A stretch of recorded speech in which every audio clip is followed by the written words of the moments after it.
guys, Steven here. Today we're going to be installing a K&N cold air intake on this 2019 Ram 1500 Classic with a 5.7 HEMI. Alright, and here it is, the K&N cold air intake we're going to be installing in this Ram. The part number is 63-1561, and that fits, I know, at least all the 4th gens with the HEMI. I'm not really sure what else they fit. You'll just have to kind of check for yourself. So I already have it together here because I had this one on my 2017 Ram 1500, and that's why it's a little dusty. Got the air filter there. So let me show you this paper real quick. So the dyno test that they did on a 2009 showed gain of 15.66 horsepower and 17.54 pound-feet of torque. Now, whether or not that's true, I don't know, because I don't have access to a dyno anywhere close to here. Maybe we'll do that one day, but I'm not sure. But anyway, you can definitely feel it. You can definitely hear the difference. You can definitely tell when you're hauling or towing. So now that you've seen it, let's get into it. All right, so I'm going to show you how to do this, because honestly the instructions are pretty bad. So first of all, we're just going to be taking out our stock air intake. So we're going to take off our air intake sensor. Go on and pop that off. Just have a little clip under there to press in, and it pulls right off. And next thing we're going to do is take off our band clamp here for the air hose. Make sure we're loose there. Okay, that'll be able to come off. And next we're going to take the band clamp off of the throttle body.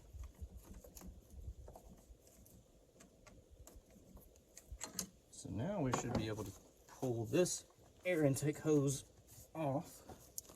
Might have to go a little bit more.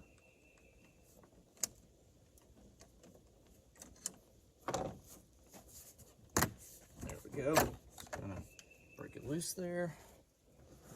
And now on the stock air box, all you do is just kind of pull up on it. It's got a couple pegs that it sits in. So now we're loose there. Get this pipe off.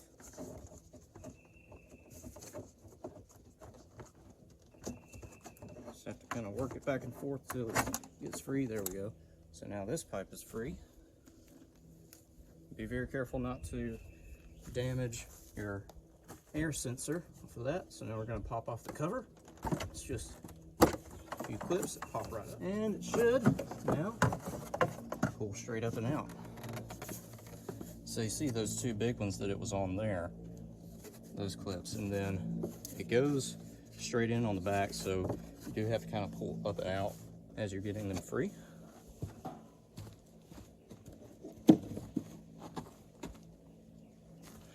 All right, so the next thing you want to do is go in and take off your vacuum hose.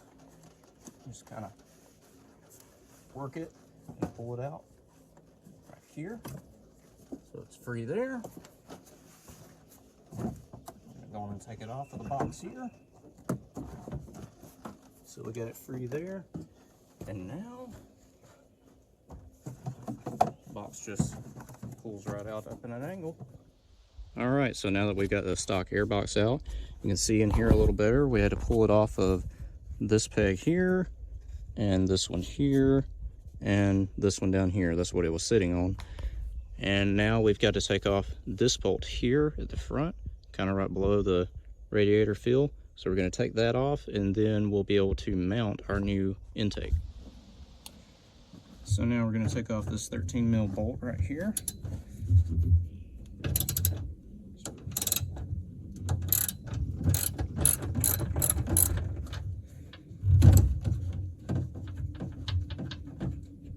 I'm going to just make this a little quicker and zip this. Now that we got it loose, I'm going to just use a little extension here, zip this off.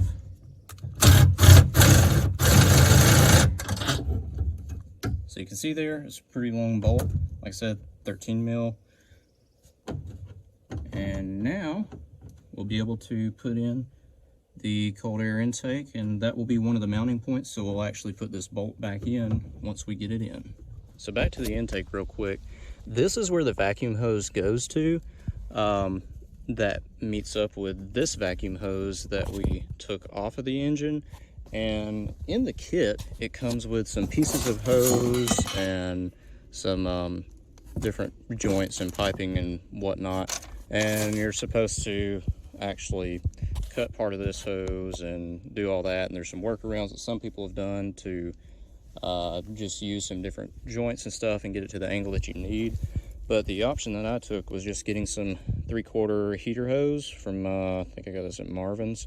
And so basically running a loop, kind of how you see it sitting, it'll go down there and come back up here and go into here.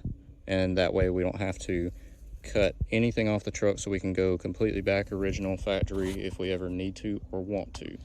All right, so I do want to make a little point real quick.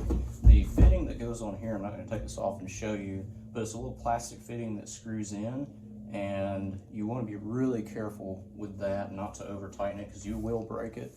I broke one over tightening.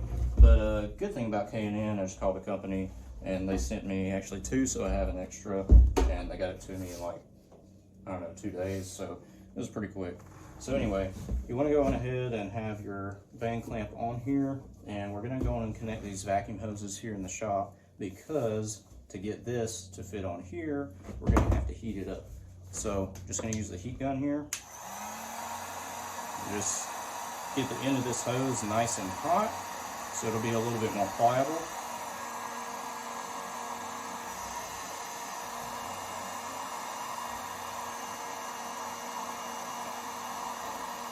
And by the way, if you don't have a heat gun, they're extremely useful for a lot of things. All right, we're getting it pretty soft here. So while it's a little soft, I'm just going to take some larger needle nose pliers and just spread it out a little bit. And now, work this in there.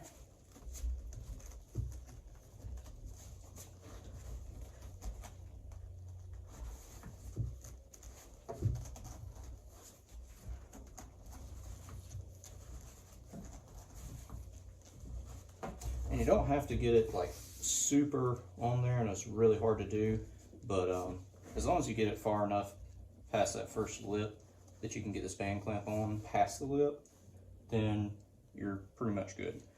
All right, so let's take it back out to the truck. All right, so the next thing you're going to want to do is you're going to want to move your air intake sensor over to the cold air intake tube so that you have that reading. I know some of you are probably going a little bit crazy because I've got this on the dirt and everything. So I just want to show you here, all you do with this factory one, just kind of pull it up over that tab just a little bit, turn to the left, and you're just going to work it out, pulling it out. Be very careful not to damage it. All right, so now that we got the factory one out, we're going to put it in the new intake here, and then we're going to go ahead and install our pigtail that comes with it, because otherwise you will not be able to reach the cord that is on your truck. So there we go. Now let's go put it in. All right, so now for the fun part. Getting all of this in here. So first of all, just gonna kind of throw that over there. Spin this how it's gonna be. Stick that bracket under here. Careful not to kink any hoses. Well, it really shouldn't kink. All right. I'm gonna move my chair in position because I'll have to get up on it in a minute. So now, pretty much just swing things around and line it up, which is a lot easier said than done. So this here, there we go. I'll show you in a minute how that hose just kind of does a little turn down in there.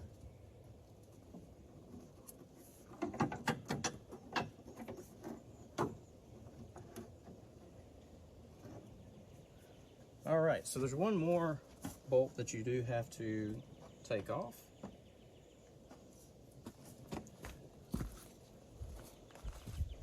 Gotta find my 14 mil here real quick. This is a 14 mil, I believe. Yeah. And we should be able to reuse this bolt as well. Like I said, not gonna tighten it down all the way. make sure that we have this bracket in place in line. Let's take this long bolt here, stick it back in.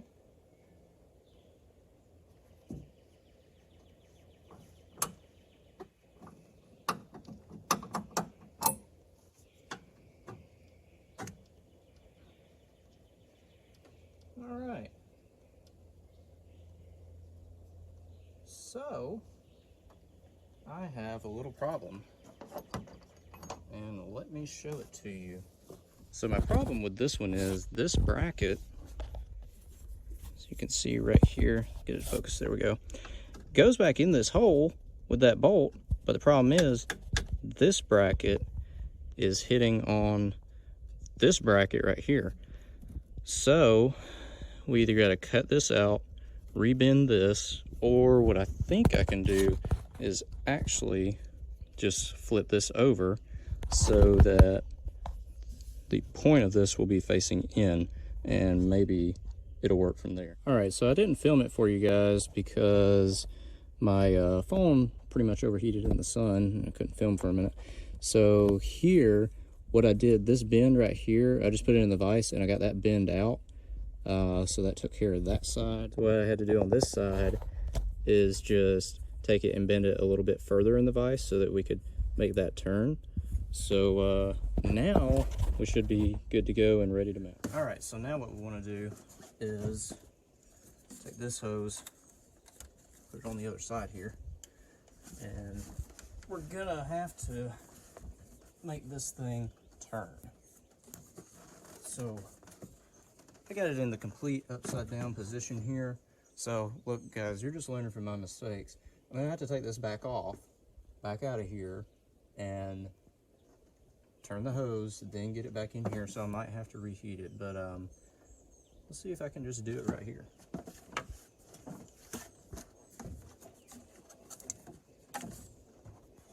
Get it up to where I can kind of work with it. Yeah, it ain't turning in there.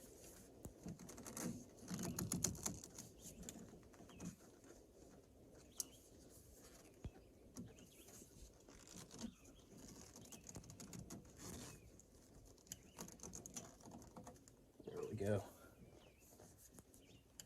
Now we got it turning. All right, we should be at a better angle there, so I'm gonna work it back in a little bit. Honestly, you guys, this is the hardest part to me. May not be to you, I don't know.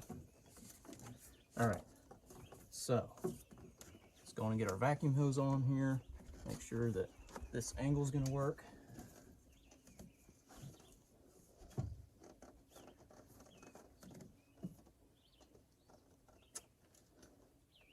Yeah, it's still not going to work here. And once this is on and in place, yeah, it will. There we go. That doesn't have too much tension on it.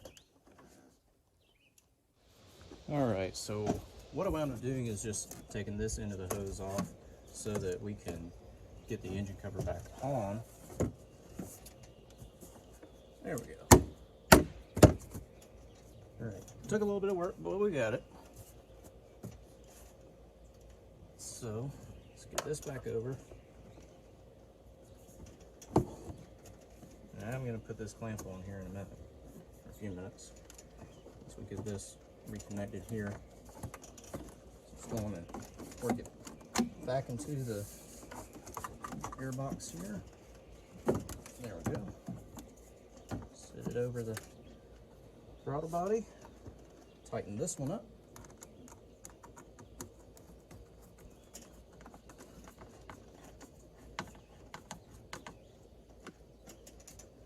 Tighten this one up.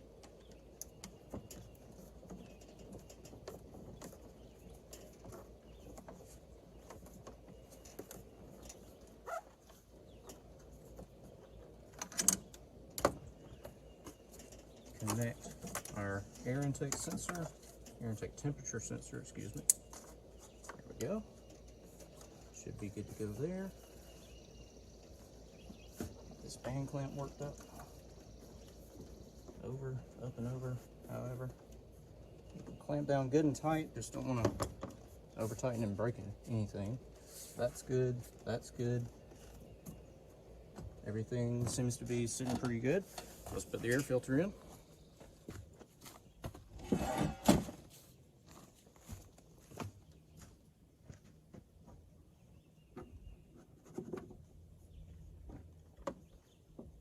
And again, like with the other stuff, you want it good and snug, but you also don't want to break anything.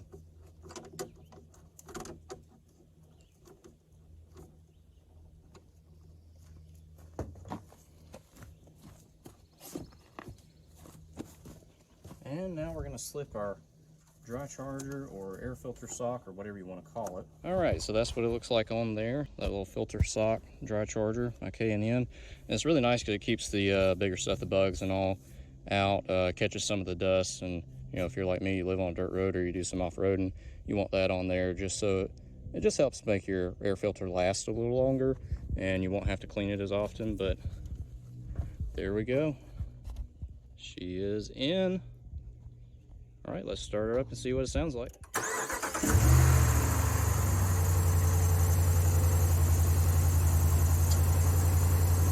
right, doesn't sound a whole lot different just idling on startup.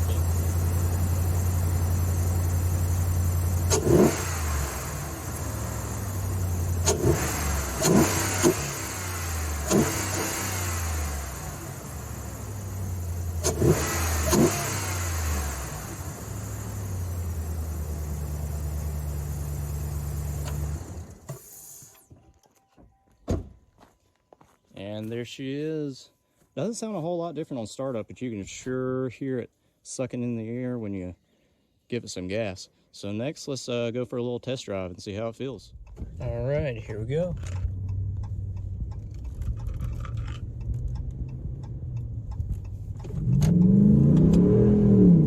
Ooh, yeah. It's a lot more.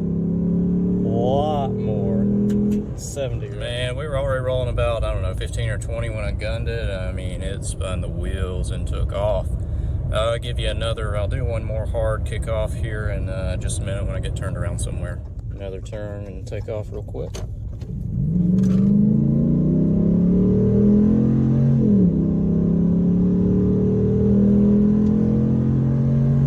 Here's a quick 40 to 60. I don't know about you, but that makes me smile. Man, that thing feels a lot stronger. It's a lot quicker. Response is a little bit better. Still maybe a little bit slower than I would like, but I mean, you know, we're gonna fix that. And you know, an exhaust and a tune, that'll really wake it up and really make it take off. But that's also, I mean, that's already way better. But yeah, those things are also in the mix to come soon. So just like I said, stay tuned and please like this video, subscribe to the page. We're going to be doing a lot more on this truck. We're going to do some cosmetic stuff too, so not just performance-based stuff that pretty much anybody can do for a little bit of money, not a crazy amount or anything. So like I said, just stay tuned and look to see you next time.